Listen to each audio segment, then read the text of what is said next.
جانم فدای تو، ای جان جان من، جانم فدای تو، ای عشق وطن، جانم فدای تو، ای عشق وطن، جانم فدای تو.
میتافت موج دریا چون روی میده بافد، میماند اوج دریا بر دیدگان صافد.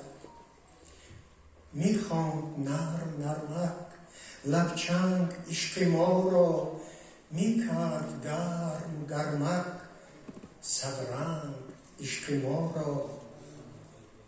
لبچنگ از لبانت یک شام دور گردید، آهنگ بوسه ما آن شام جور گردید. با هم دو موج پیچان در رود آشنایی، از آب و آتش دل گشتیم روشنایی. دوستان عزیز، این چند بیت از شعر امروز شاعر خلقه تاجیکستان، برنده جایزه دولتی به نام ابو عبدالله ریبکی دولتی تاجیکستان، شاعر بسیار هم محبوب ما، رحمت نازیه.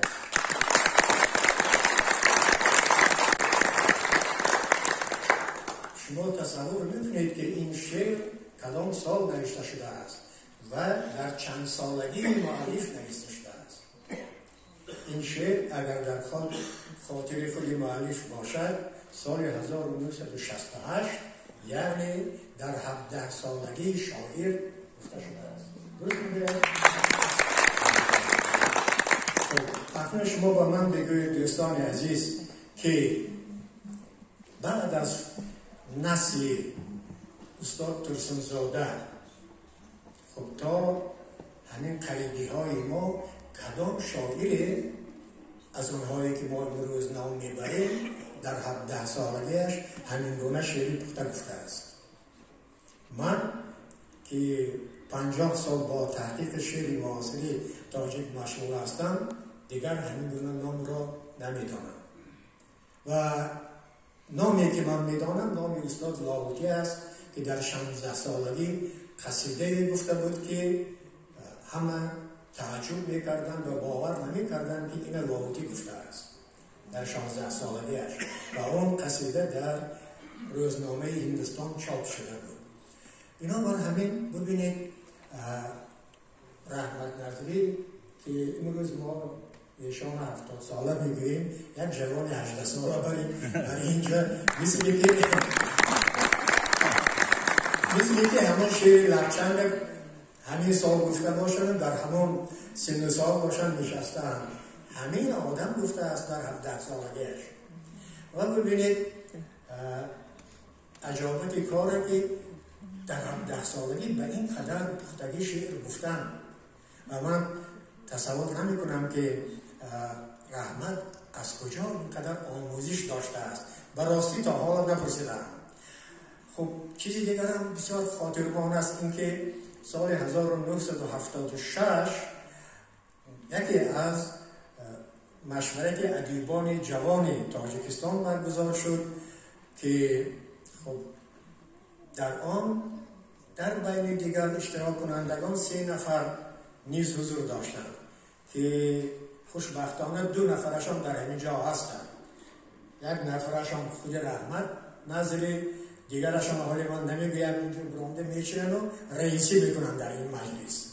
خب این دیگرم و 3یمشان متاسفانه در گذشتن نور محمد نیازی بودن و همون سال یک مقاله نوشته بودن شاعری کسب نه شاعری قسمت و درباره همین 3 نفر بود و من در اونجا خب عقیده های خودم تصور کنید سال 76 چند سال پیش از این بود درباره هر 3 این دوستم که خب امروز هر 3شان هم شاعر خلقی تاجیکستان است گفته بودم که از بین همه اون اشتراک کنندگان همین 3 نفر بسیار هم امیدبخش هستند. رحمت نظری کسی که این جایی برانده میشن، دویمشان 3یمشان نور محمد نیازی. خب دوستان عزیز من میخواهم این چیزا بگویم که واقعا رحمت نظری در شعر معاصر تاجیک سیمایی است که اون با هیچ کس دیگر نمیشود آمیخت و شعرش در نهایت خوبی است و مهمترینش از همه این است که بهترین خصوصیت شعر معاصر که وقوع گرایی است. ما شعر رمانتیکی یک عالم داریم شعری که واقعیت زندگی بگوید و از زندگی از واقعی هر روزه زندگی شعر کشف کند اینش در ما خیلی کم است. از نظر من شاعری همین است. متاسفانه خب دیگران نرنجم اما نظر من همین گونه است. خب حق دارم نظر خودم داشته باشم. بنابر همین وقتی که من کتاب رحمت الله میخوانم میبینم هر یک شعرش همین گونه است.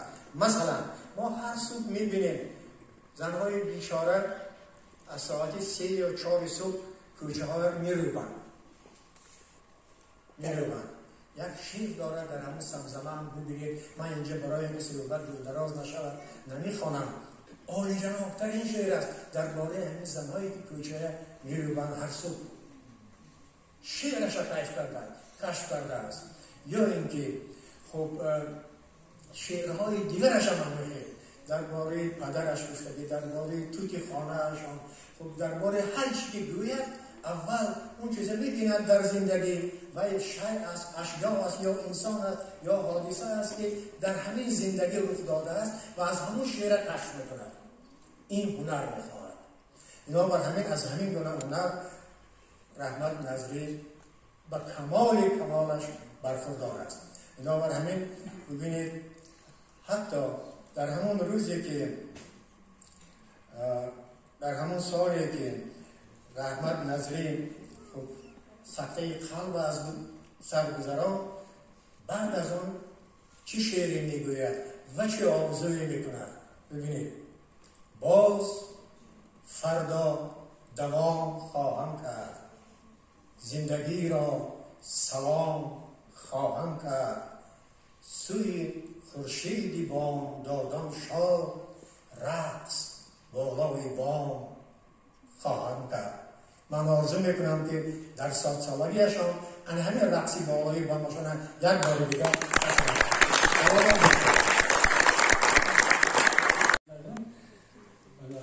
من قدرتی اون خیلی معرفی ندارم کردم، لیکن با استاد اسکر پیروی میکنم. واقعا مفتاحی هر محفلی شاعر باید که سخنی خودی شاعر باشه. میگم از شعر لبچنگی رحمت جان آغاز کردم. واقعا این شعر از شعرهای نخستین رحمت جان بود و شناسایی غایبانی منم با رحمت جان هم سر شده بود که این اولین شعرهای رحمت جان در صفحه 10 میخوام در روزنامه معارف و مدنیت. مسئول شیر علی کدام سفر کلاب رفتن، خیلی گرفتن و چوب کردن و همه در حیرت گذاشته بود که خواننده صنف 10 همین خیلی شعرها می‌نویسد و سلطان شاهزاده خدا رحمت کند ما در محفل دانشگاه عمومی همراه بودیم. یاد می‌کنم که مثلا یک شعری نو پیدا شده است، شعرش شعری مدرن، شعری نو عجایب تصویرها می‌یابد و گفت که همون شعری که ما دو هستیم که یک عرابه بکشانیم، عرابه عشق. اون وقت این گپ‌ها در شعر هیچکس نمی‌دونست که مثلا شعر به این گپ‌ها و سواری خیال مانده شد همین چیزا باشد. خلاصه که رحمت جان واقعا از نخستین شعرهایش شعری پخته بود و وقتی که استاد بزرگ سوگر میگوید که من رحمت نظری رو در ردیف معروف ترین شاعران پارسیگو میخونم، این گپ خصوصا بزرگ وقتی که میگوید استاد بزرگ که و هر کس به هم همچنین نمیگوید استاد بزرگ در خطای بهتر معروف ترین شاعران پارسیگو داخل کرده بسیار باوی بلند است البته و من گمان میکنم که اصلا همین ادبیات 30 سالی دوره استقلال قرار گرفت یک پژوهش همجانبه ندارد، چون که مثلا رحمت جان گفته کارهای کرد که پژوهش واقعی همین شعر قریب که نیست و دیگر در همین ساعت دیگر ادبیات شاعرای داریم که امروز در شعر ما بسیار دستاوردهای نجیب داریم، بسیار دستاوردهای تازه داریم و سخن به درازون میکشیم. یک شعر رحمت جان من چند یک شعر کوتاه میخونم. در همین شعر جلوی اندیشه، جلوی صور خیال و همین چیزها بسیار درخشان است. این شعر نیوش است، سوگند است، قسم شاعر است در نزد وطن، زمین، مادر، سرزمین اوریانی من میهن، زادگاه آسیایی من میهن، آتش و آب و گل و باد هیولایی در سرشت پارسایی من میهن، ای فروغ ایزدی در گوهر چشمم، خاک پاک توتیایی من میهن، آشیان مرغ بخت دامن گردون در سرم بال همایی من میهن، در تنی امید و ارمان تو میسازد استخوان مومیایی من میهن، همچون نیسان از دم نی گلفشان باشی در نوای بینوایی من میهان مرز میهرابی مهرم سر همسویا اوستانی کدخدایی من میهان. رمضان عزیز جشن سال فرخنده و زیبای شعر مبارک باشد. یک برادر از زمان سرور کتابخانه خلیلای خلیلی رنج کشیدن، استاد رنجبر باز یک آلبوم مرتب کردن که در این آلبوم بخشیده به 30 سالگی استقلال دولتی ما در چندین اوراقش عکس‌های رحمت جان در ردیف بهترین ادیبان و عالمان کشور هستند. این هم یک ارمغان است در جشن رحمت جان از جانب برادر عزیز ما رنجبر که اینجا هست.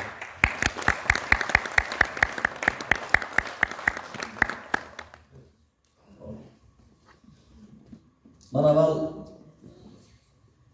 با اون احترام و دوستی که با مجلس صدری دارم میخوام یک شعر از رحمت جان عزیز در موضوع هایی که مجید جان بیشتر توجه دارد خوانم. زنده باش ای گرگ،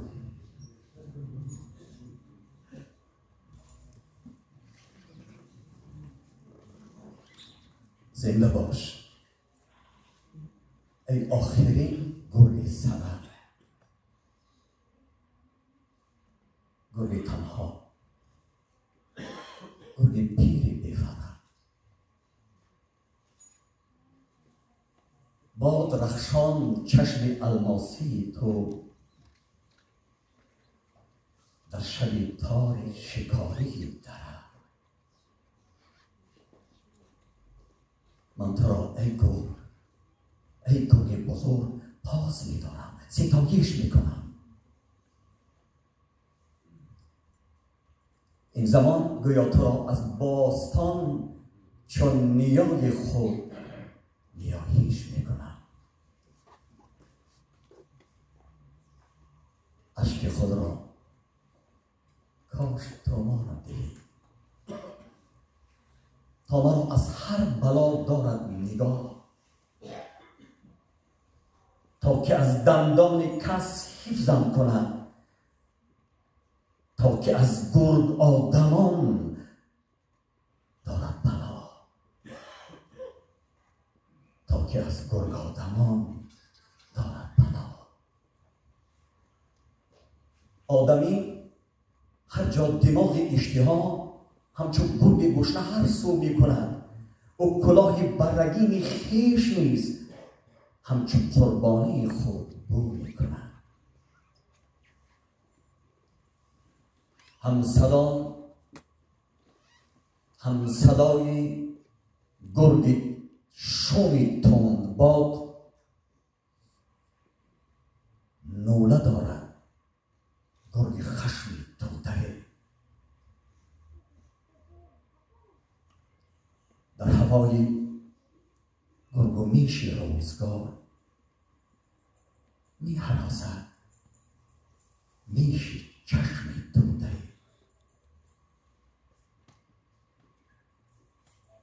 گرچه گفتم همچو چشم گوسفند، گرچه کس خون از مکی او می مکد، لی صوتی پشته ها از پشت تو گرگ سرگردان من سر می جکد. زوزه سوی مادر شب می کشید، گرگک کورک تو را او زاده بود، پس به شیر روشن پیستان مه، پس به شیر روشن پیستان مه چشمکان بسته بگشاده بود. امشب اکنون چشم دل وا کرده ای، سوی خود حس میکنی چشم کمان، سوی من هم یک شب برق افکند. الامان ای گرگ از گرگ آدمان، الامان ای گرگ از گرگ آدمان.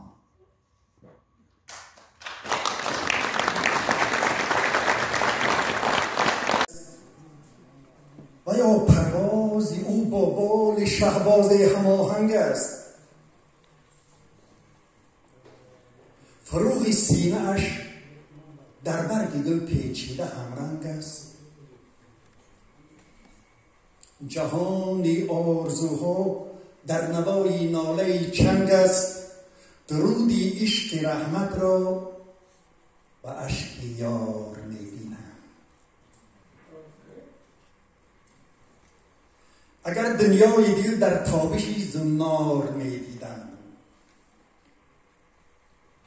اگر دنیای دل در تابشی زنار می‌دیدم، اگر شمعی زحل اندر شبانی تار می‌دیدم، صفای زندگی در باغ پر انوار می‌دیدم، اگر هر نوده را با میوه‌ای پربار می‌دیدم، درخش رحمتی نظری در این گلزار می‌بینم. توانافر فروغ در سمای این وطن دیدم، در آن بالا بلندی قله‌های خویشتن دیدم، با هر یک موجه‌اش 100 دور گوهر در سخن دیدم، دلی 100 پاره اندر آتش قومی کهن دیدم، بگفتا بلبلی شوریده در نیزار می‌بینم. بیا در کاسه صبری دلم آبی شفا دارم، شرابی ناب اندر جرعه مهر و وفا دارم، به گلبزم شما این دم عجب صبحی صفا دارم، امید و آرزوها را زی درگاه خدا دارم، شما را من نکم از لایق و بازار می‌بینم.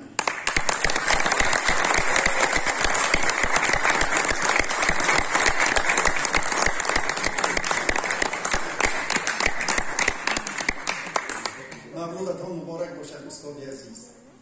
از شناسایی به شما من تکمیل یافتم. من یک حیات تا آنچه هستم خود را در پیش ما قرضدار حساب می‌کنم. رشد یافتن هر چی که من در ایجاد غزل رشد یافتم دست شماست استاد محترم.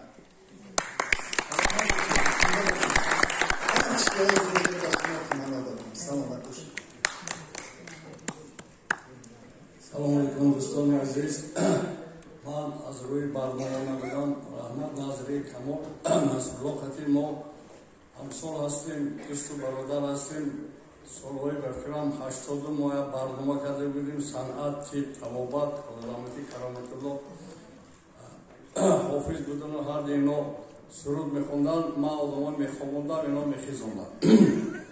خوش رحمت ناظری از سال 75 ما دوست و برادر هستیم و حتی همراه سلطان شاهزاده اینا در توی خاندار شوی من هم خیلی مهر و محبت زیاد بود که از همین شهر دوشنبه خسته خوجان رفتن، برادری من مرزا یوسف در ریپورت اینها رو پیشواز گرفتن. با دقت همه شما من طبیب هستم و امروز زیاده از 50 کتاب ایجاد کردم. اساس سلامتی این بایگری سالمی هست. اگر شما عادی‌ترین چیز الیمنت نوشیدن آب یاد گیرید، بیهوده پرزیدنت ما مسئله آب نبرداشتن عمر شما درست است. ماشین به بنزین میانزید آدم آب رحمتون بندازیدتر من دارو میتونم شما. تکنولوژی نوشیدن آب اگر همین همه شما یاد گیرید هر یک ساعت باید 50-100 گرم آب میشید. یکم تو بیمار نمیشید، این ویروس هم از شما گرفته نمیشه. این کتاب دویم رحمت ناظری وقت کن که من شاگرد گیرید طبیب خلقی شما. من این کتاب میتونم اسرار اولیداری و طبابت بی‌نسلی بازی کارشو کمتر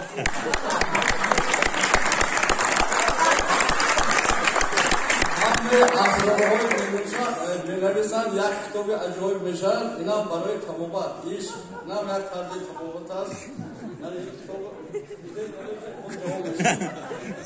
این کتاب دیگر 100 سال بیزی این کتابی شعرهای من اینه خونید و برنامه من تا 100 سالگی و همراه من سال آینده یک پچوکی بیپول میتم آساشگاه دکتر طاهری میبید در سال من یاد میگیرید 100 سال رو میبینید. سلام علیکم.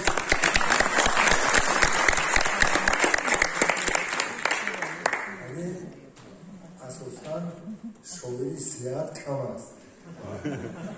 ما همین شکرانه میکنیم که از همین طبیبای شایر ملازور تاریه هست،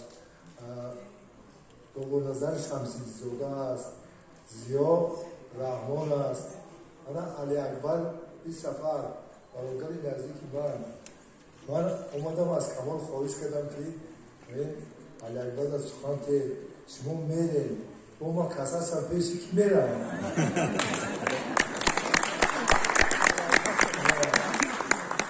یک روز پیش رفتم پیش علی اکبر نه این همه خچهره که شد دارد که درد بودگی هم گم میشه فراموش کردم که برای چی آمدم گفت چی با اومدی؟ من تو همین سرم گرم گرد بعد گفت که دوای درد سر زانوی یار است تو در یگان دارو فایده نمیکنه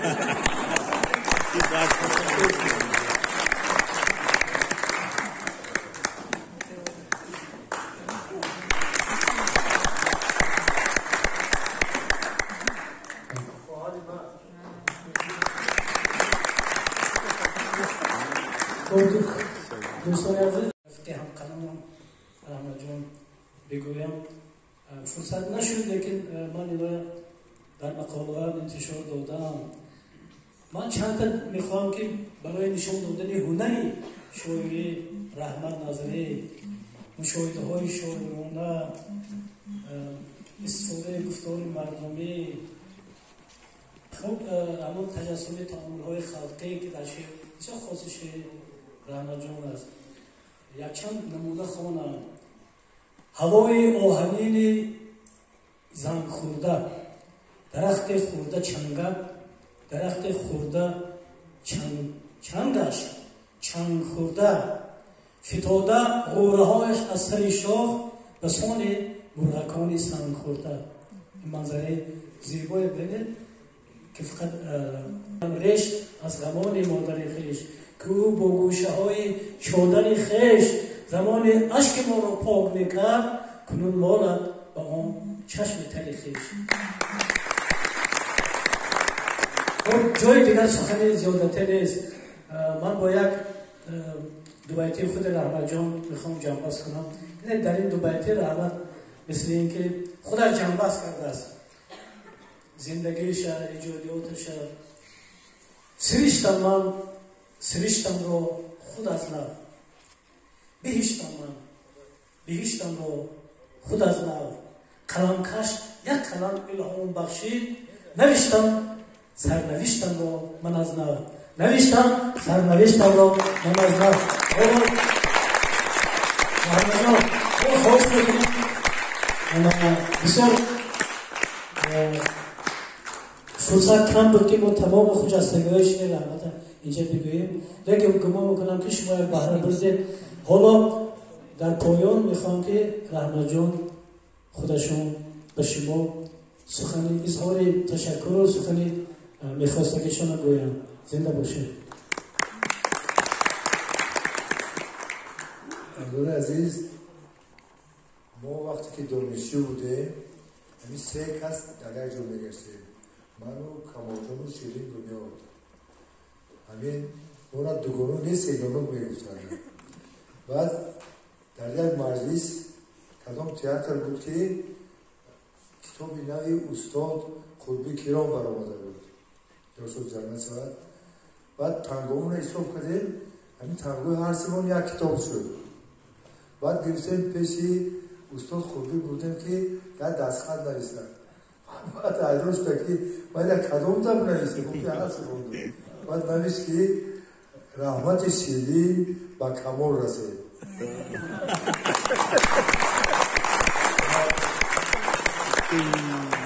من و کمال جان که چند ماه از من کلاساترن، همه جدا یک قدم پیشتر میروند. من یکم از کمپای کمال جان رفته ایستادم. کمال جان تشکر که این معرکه بوده.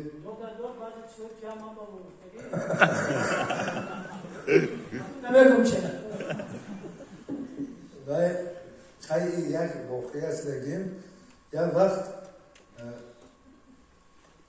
از پیش اینستیتوت آموزگاری من گذاشته شدم که دانشجو دخترای شدگی بعد گفتن که انا کمان نصرو گذشت بعد خواهر کمان در میان شد افتاد کمان نصرو نیست این رحمت نظریه تو میشناسی شاعره ما میدونیم کمان نصرو گفت نه کمان نصرو برادر منه این رحمت نظریه اونا یک طرف چی میکنه سخن فودادن واقعا این حادثه بسیار شده بود ما همیشه همراه شعرامون در روزنامه شمشد همراه چون میشد و فستیوال های شوروی یک جای میرفتیم مشورت های یک جای میرفتیم ملاقات ها و خورید در این کشورها یک جای میرفتیم ما بعضا فرق نمیکردیم یک چیز عجیب بود که یک بار پیش من در مجله چشمه مشغل پیش من اومدن یک روی جوان ها گفتم که ما فهمیدیم شما همشهری ما از کلاب هستید شما خود شروع شما هم سیمایی ندارم اینا همیشه میرن نزد رحمت جون که شما از پنجکین همشهری ما بودید